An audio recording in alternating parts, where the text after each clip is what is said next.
कई बार बहुत सारे लोग अपने जीवन की समस्याओं का समाधान जादू टोना और तंत्र मंत्र में ढूंढते हैं और इसके लिए वे जाते हैं उन लोगों के पास जो इन क्रियाओं को करते हैं। वे जाते हैं कई पीर बाबाओं के पास, मुल्ले मौलवियों के पास, जो कि इन क्रियाओं को जानते हैं, जादू टोना तंत्र मंत्र करते हैं।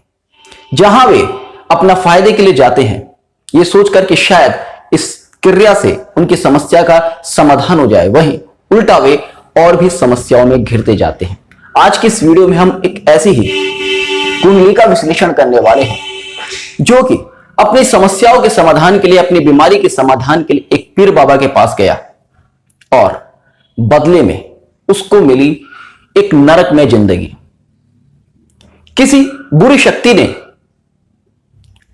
उसके ऊपर कब्जा कर लिया और उसको किस किस तरह की परेशानी हुई, किस तरह से उसको निजात मिला और उसकी कुंडली में क्या योग थे जिस वजह से उसको इस तरह की परेशानी हुई।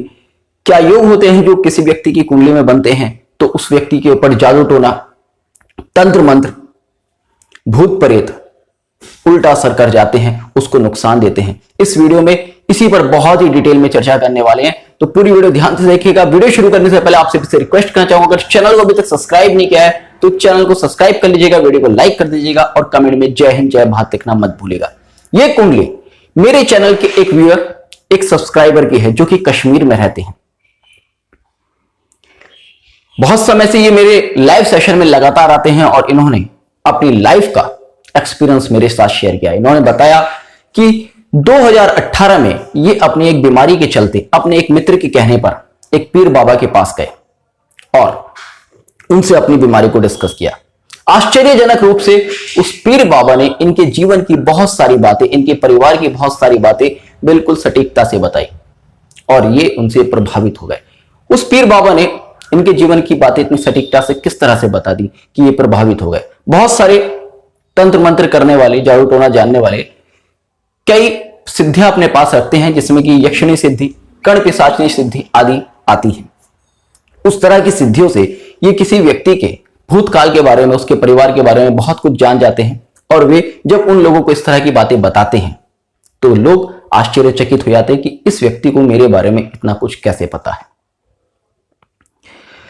ये उससे प्रभावित हुए और शाम को अपने घर लौट आए। अपने घर लौट के आने के बाद इनको अपने शरीर में अलग अलग तरह की समस्याएं महसूस होने लगी। इनको लगने लगा कि इनके शरीर में इनकी पल्स रेट अचानक से बहुत ज्यादा बढ़ गई है। इनका जगह जगह से इनकी वेन्स धड़क रही हैं और इन्होंने मुझे एक वीडियो भी भेजी थी जिसमें कि दिख रहा था कि इनकी वेन्स किस तरह से धड़क रही हैं। इनकी पूरी बॉडी की वेन्स इस तरह से धड़कती थी। इन्होंने अपने घर पर उस बात को कहा। घर वालों ने मजाक में लेकर उस चीज को इग्नोर कर दिया क्योंकि हर व्यक्ति जादू टोना तंत्र मंत्र में विश्वास नहीं करता। किंतु अगले ही दिनों से इनके घर में शाम के समय चीखने चिल्लाने की आवाजें आने लगी और ये आवाजें केवल इन्हीं को नहीं, इनके परिवार के लोगों को भी सुनाई देने लगी। जब इस तरह की घटनाएं हुई तो इनके परिवार के लोगों को इनकी बात पर विश्वास हुआ और इनके परिवार के लोगों ने उस पीर बाबा से संपर्क किया। उस पीर बाबा ने सीधे तौर पर कह दिया कि मैं आपकी इस समस्या का समाधान नहीं कर सकता। आप मेरे पास आए थे, यहां मुझसे कुछ गलत क्रिया हो गई जिसका उल्टा असर आपके ऊपर पड़ गया। मेरे पास फिलहाल इसका कोई इलाज नहीं है। और ये भाई लगभग 1-1.5 साल बहुत ही पीड़ा में रहे। 2019 में ये एक जमात पर गए जहां पर ये एक मस्जिद में, क्योंकि ये भाई मुस्लिम थे, ये एक जमात में गए जहां पर ये एक मस्जिद में काफी समय रहे और उसके बाद इन बुरी शक्तियों का असर इनके ऊपर से कम हुआ। वर्तमान में भी इनके ऊपर उसका असर है जिसकी वीडियो इन्होंने मुझे भेजी थी। क्या योग है इनकी कुंडली में जो कि इनको इन सारी तरफ ले गए और इनको इस पीड़ा को भोगना पड़ा। प्रीवियस वीडियो में मैंने आपके साथ बहुत ही डिटेल में इसके योग शेयर किए थे। यहां क्योंकि एक प्रैक्टिकल चार्ट है इसलिए बहुत डिटेल में एक बार फिर से आपके साथ शेयर कर रहा हूं। देखिएगा, मैंने आपसे कहा था कि जब भी किसी व्यक्ति के ऊपर तंत्र मंत्र या जादू टोना होगा तो उसका मन उससे प्रभावित होगा, उसकी बुद्धि उससे प्रभावित होगी, क्योंकि सारा विज्ञान मन का है। जब तक आपका मन कमजोर नहीं होगा, मैंने आपसे कहा था कि जब तक आपका मन कमजोर नहीं होगा तब तक आपके ऊपर कोई तंत्र मंत्र, कोई भूत प्रेत, कोई टोना टोटका असर करेगा ही नहीं। जब तक आप सामने वाले को अपने अंदर एक रास्ता नहीं देंगे, एक नेगेटिव एनर्जी को अपने अंदर आने के लिए निमंत्रण नहीं देंगे, तब तक कोई नेगेटिव एनर्जी आपके पास आएगी नहीं। इन भाई के साथ क्या हुआ, उस पीर बाबा ने बहुत ही सटीक बातें इनके बारे में बताई। ये आश्चर्यचकित हो गए, ये उससे इंप्रेस हो गए और इन्होंने एक रास्ता दे दिया उस पीर बाबा को अपने अंदर प्रवेश करने का, अपने दिमाग में प्रवेश करने का, उन बुरी शक्तियों को अपने दिमाग में प्रवेश करने का। तो यानी कि कहीं ना कहीं आपका मन उस समय कमजोर होना चाहिए।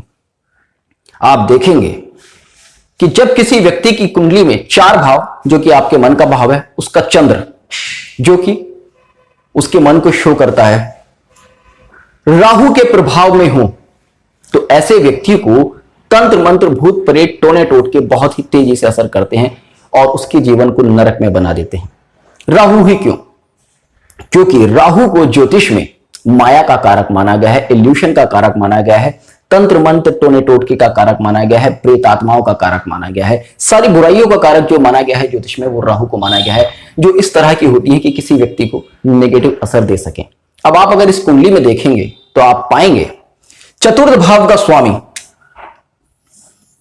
शुक्र है और शुक्र मकर राशि में बैठा है और मकर राशि में शुक्र और राहु की युति है। यानी कि चतुर्थ भाव का स्वामी राहु के प्रभाव में है, पाप प्रभाव में है। काल पुरुष कुंडली के चतुर्थ भाव का स्वामी चंद्र होता है और आपके मन का कारक भी चंद्र होता है और वो भी इस कुंडली में राहु के प्रभाव में है। यहां पर चंद्र और राहु की भी युति बनती है, जो कि क्लियर इंडिकेशन देती है कि इस व्यक्ति को किसी तरह के तंत्र मंत्र, जादू टोना और काले जादू का शिकार होना पड़ सकता है, मति भ्रम का शिकार होना पड़ सकता है। ये ही योग है जो कि किसी व्यक्ति को मति भ्रम का भी शिकार बनाते हैं। मैं ये नहीं कह रहा कि जरूरी है कि कोई व्यक्ति जादू टोने का ही शिकार हो, किसी व्यक्ति को मेंटल लेवल पर, साइकिक लेवल पर भी कोई प्रॉब्लम हो सकती है इन्हीं योगों में, क्योंकि 4 भाव आपके मन का भाव है। जब आपका मन कमजोर होगा, आपका मेंटल लेवल कमजोर होगा, आपको डिप्रेशन होगा, तभी आप नेगेटिव चीजों में जाएंगे। उसके बाद मैंने आपसे कहा था कि अष्टम भाव का प्रभाव भी तंत्र मंत्र जादू टोने के लिए होना जरूरी है और अष्टमेश भी इनके चंद्र के साथ में बैठा है। शनि चंद्र की युति है, जनरली लोग इसको विषयोग बोलते हैं, मगर जब तक अष्टम भाव का प्रभाव ना हो, राहु का प्रभाव ना हो, तब तक विषयोग नहीं बनता। बहुत डिटेल में मैंने प्रीवियस वीडियोस में समझाया है। चंद्र राहु युति वाली वीडियो में मैंने आपसे कहा था कि जिन लोगों की कुंडली में चंद्र राहु का संबंध हो, उन लोगों को इस तरह की प्रॉब्लम्स अक्सर होती हैं कि कोई मेंटल स्ट्रेस बहुत ज्यादा बढ़ जाए, कोई डिप्रेशन आ जाए या फिर किसी तरह का तंत्र मंत्र या जादू टोना हो जाए। और शुक्र भी, क्योंकि शुक्राचार्य दैत्य गुरु थे, इस तरह की विद्याओं को शो करता है। तो इस कुंडली में पूरी तरह से ये योग बनता है। अब बात आती है कि किस तरह से पता चले कि ये व्यक्ति कब इन चीजों का शिकार हो सकता है। 2018 मई 2018 के आसपास ये उस पीर बाबा के पास गए। अगर आप मई 2018 का ट्रांजिट देखेंगे तो इनके लग्न में बैठे गुरु पर राहु गोचर कर रहा था। और नाड़ी ज्योतिष में, जैसे कि मैंने आपसे कहा है कि नाड़ी ज्योतिष में गुरु को जीव कारक ग्रह माना गया है, यानी कि तंत्र का जो कारक है, जादू टोने का जो कारक है, भूत प्रेत का जो कारक है, वो ग्रह इनके जीव कारक ग्रह पर गोचर कर रहा था। और जो इनके मन का कारक चंद्र है, उसके ऊपर केतु गोचर कर रहा था। यानी कि इनके जीव और इनके मन दोनों को ही राहु केतु ने अपने चंगुल में ले लिया था। और उस समय इनके चतुर्थ भाव से गोचर का गुरु गोचर कर रहा था। चतुर्थ भाव जो आपके मन का भाव है। और मई अप्रैल में जब ये उसके पास गए, उस समय गुरु तुला राशि में वक्री था और वक्री होकर यहां तीसरे भाव में अपना प्रभाव दे रहा था। और तीसरे भाव में अपना प्रभाव देने से गोचर का गुरु राहु के प्रभाव में आ गया, जो कि तंत्र मंत्र का कारक है। और ये योग पूरी तरह से एक्टिव हो गया, जिस वजह से इनको इस तरह की परेशानी हुई। मैं हमेशा से कहता हूं, आध्यात्मिक होना जरूरी है, धर्म के प्रति विश्वास होना जरूरी है, किंतु अंधविश्वास हमेशा आपको गर्त की तरफ ले जाएगा। इसलिए मैं हमेशा आपसे कहता हूं कि कभी भी इस तरह की तांत्रिक विद्याओं की तरफ ना जाएं, जादू टोने की तरफ ना जाएं। अगर आपको किसी से परामर्श भी लेना है तो सात्विक परामर्श लीजिएगा, क्योंकि सात्विक शक्तियां कभी भी आपका नुकसान नहीं करती। किसी भी ऐसे ज्योतिषी के पास ना जाए, कभी भी किसी ऐसे पीर बाबा के पास ना जाए, किसी ऐसे मुल्ला मौलवी के पास ना जाए जो कि तंत्र क्रियाएं करता है, क्योंकि उनका प्रभाव अगर उल्टा हो गया तो जैसे इन भाई साहब की जिंदगी नरक तुल्य बन गई, इनको जिस तरह की भारी परेशानियों का सामना करना पड़ा, ये गए थे अपनी शारीरिक समस्याओं के निदान के लिए और लेकर आए बहुत बड़ी शारीरिक मानसिक परेशानियां। तो इस तरह की परेशानियों से बचने के लिए हमेशा इस तरह की चीजों को अवॉइड कीजिएगा। कभी भी इस लालच में मत पड़िएगा कि मैं अगर किसी शॉर्टकट को अपना लूं, किसी पीर बाबा के पास जाकर कोई क्रिया करा लूं तो मेरा ये काम बन जाएगा। ऐसा कभी भी नहीं होता। और अगर आपकी कुंडली में इस तरह के योग बन रहे हैं तो बिल्कुल आप इन सारी चीजों को अवॉइड कीजिएगा। होपफुली आपका आज का वीडियो पसंद आया होगा, तो जुड़ रहिएगा एस्ट्रो सूत्र के साथ। मिलते हैं नेक्स्ट वीडियो में, तब तक के लिए जय हिंद, जय भारत।